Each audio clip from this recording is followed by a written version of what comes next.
Hey everybody, and welcome back to Lindsey's Little Library. So today is BookList Thursday. BookList Thursday is always a day I come to you and talk about recommendations that are bookish related. I do this with Sarah over at Sarah's Nightstand. We're still going. And today I have one of my favorite subjects to talk about is we have isolated thriller recommendations for you. So as we kind of get into this wintry season, or I tend to, find myself just sitting around the house more than anything and avoiding the cold weather, basically. And I love me a good isolated thriller to kind of just get me wrapped up into and completely caught up into, and it just all of the fun stuff. I'm addicted to them. So I have 5 of them I want to talk to you about, and I don't know where any of them are. I don't know. If anyone has a good system for figuring out who borrows your books, give it to me, please, because I seem to be losing them. I don't know where they are. I don't own all of them.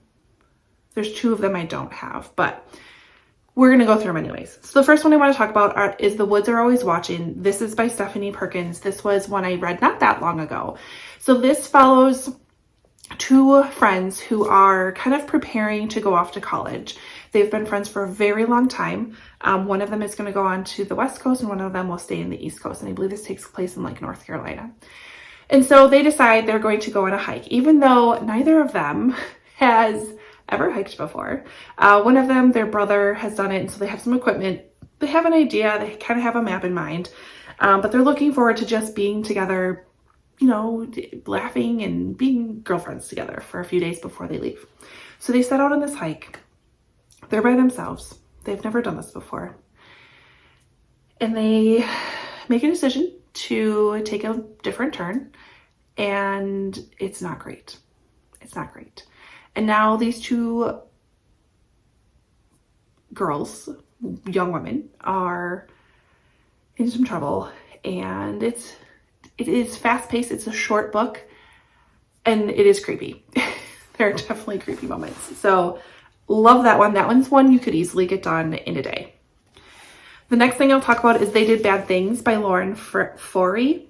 I think is how you say it. I borrowed this from the library and I read this so quick because me and the library don't have a great relationship when it comes to books. I borrow a lot of them and then send a lot of them back without reading them. But this one I did get through fairly quickly.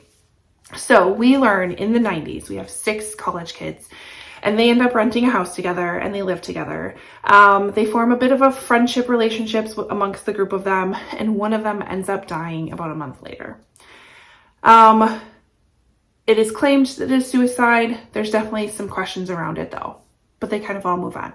20 years later, all 5 of them are kind of drawn back together under varying interesting pretenses in how they were drawn there to a kind of crumbling estate in the middle of nowhere. And it is very apparent that they're drawn back there to deal with whatever it is that happened in the past. So you don't know who brought them there. We don't really figure out why. We as readers kind of know why, but they have to kind of uncover what has happened, what really did happen, and what they're going to do about it. I enjoyed it, and the cover is what drew me in. Next one I have is Rock, Paper, Scissors by Alice Feeney. I cannot talk enough about this book. I think this is definitely going to be in the top 10 of the books I've read this year. So again, isolated thriller set during a snowstorm, kind of out in the country. This couple they are struggling with their marriage. It's not going the best. They've been together for quite a few years, and they've decided they're going to go and kind of get away from it all, leave technology, leave their lives, really just go off and focus on themselves. So they rent this renovated church that's kind of this Airbnb, and they decide to go there with their dog, just them, to kind of figure things out. So you have the current timeline of them doing this, and then you get the past, which you get snippets of their lives at each of their anniversaries. And it talks about what the traditional gift is for first anniversary, second, third, fifth, whatever, going through this timeline. So you're kind of learning of what happened with their relationship and then what they're going to do to fix it. And things get a little spooky when they're at this place. And we're going to leave it at that. And it's fantastic. The next one I have is The Overnight Guest by Heather Gutenkopf. I feel like I know this book is in my house. I just don't know where. I'm doing some rearranging right now, so things are a little not normal. But Overnight Guest by Heather Gutenkopf. I have been a loyal Heather Gutenkopf fan for so long, and we have just another one that she has knocked out of the park. So we have our main character. She is a writer, and she's trying to write this story based on this true case that happened in the past, this brutal murder that took place. And so she decides to go and isolate herself in the middle of winter in this house that actually is the setting of what happened. Like, it's where it happened. So she's there by herself at night. The power kind of goes out. There's this horrible snowstorm happening outside. She lets the dog out. I feel like there's a lot of dogs in these books, but she lets the dog out and notices there's a child freezing in the middle of her driveway. She doesn't know where it came from, what's going on, what to do. Brings the child in, and we kind of go from there. We have a little past storyline. We have a little present storyline. It's fantastic. Absolutely love it. Again, flew through that book as well. And the last one I want to talk about is Shiver.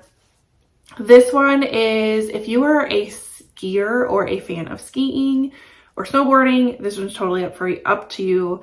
So we have a group of friends, kind of similar premise as They Did Bad Things, but different enough. A group of friends who are brought to an abandoned ski place. Some of them were professional skiers at one point in time, so they had been at this place before, they had met before.